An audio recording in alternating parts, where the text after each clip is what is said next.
Hello and welcome back to Beyond the Veil background information. We're doing another character profile today, however this one also counts as an angel, fallen angel, because it's Zepar, who is based on an actual demon and used in the story called Temptations. So, as usual, I'll give you a quote from the story that they're in, but in this case I'll actually give you the details of the demon, the actual background sources I have for them before I then give you the profile. So it's got a little more in it than just profile. Okay, let's get on with it. When he was in heaven, it is hard to remember anything that was abnormal from the relationship with my other brother spirits, but there was something unique about him. Zepar, under a different name in heaven of course, was closer than a brother and my constant companion. He and I worked hard together to protect the powers of the winds, and he always seemed to be drawn to encouraging the animals and plants to come together by smell lifted on that wind. I perhaps should have sensed something was unusual then, but Zepar's company was like the Most High's, ever present and affectionate. Quote from Call Temptation. So this character is not just the antagonist, secondary protagonist, romantic interest in the story called Temptations, but actually the name of the demon that I chose at random from my book of demons, just as I did for Pedael. Only with the demons it's a little easier to use them as characters in stories. Now, when referring to the angel they used to be, I called Zepar Zepariel. This is not only linked him to the wind, but as there is a Zephaniah, and Zephon amongst named angels, I chose something similar sounding, but that I couldn't find on a Google search to be the angel name. But here is the information on Zepar the demon. Associated with love and lust, this demon first turns up as the 16th named in Gotia.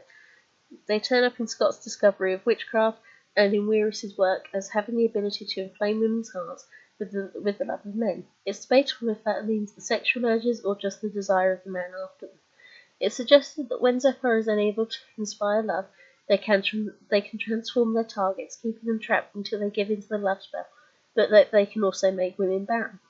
Also considered a Grand Duke of Hell with 26 legions beneath him, he turns up as a soldier dressed in red and is repelled by the angel Hakamiah. In other texts I have read that their form also appears as gigantic female genitals for a head rather than a helmeted soldier. Of course, a lot of lust demons spoken about get described in both gross as well as appealing terms, as do many of the Ars Goetia demons that are discussed by later writers. The secondary description can also be a description applied to a different demon, as many are attributed to the same positions and descriptions. With their power to transform and to trap until their love spell was accepted, Zepar proved an interesting choice for my story and a great antagonist to an angel described as an angel of helping others out of difficult times.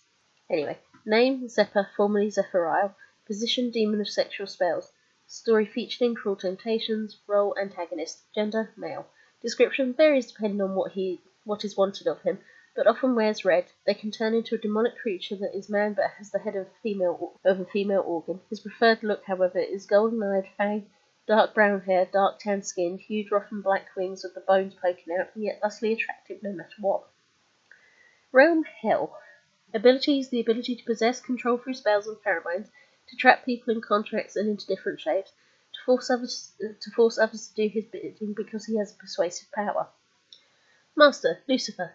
Personality: Zepar is a being of love, but he believes in love as the connection of flesh. To him, this is when love is the greatest, and he is obsessive, affectionate, and yet utterly vicious when he does not get his own way. If he cannot get what he wants, if someone does not understand him, then instead of trying to help them, he hurts them, and often there are few who want to be around him when he mopes and weeps about things. He is vicious and is the sort that would break the wings off a pet bird in order that it would not leave him. He feels this great loneliness because in his eyes, for not pairing with Pedael when he wished to, a part of him has never been united. Relations: Pedael.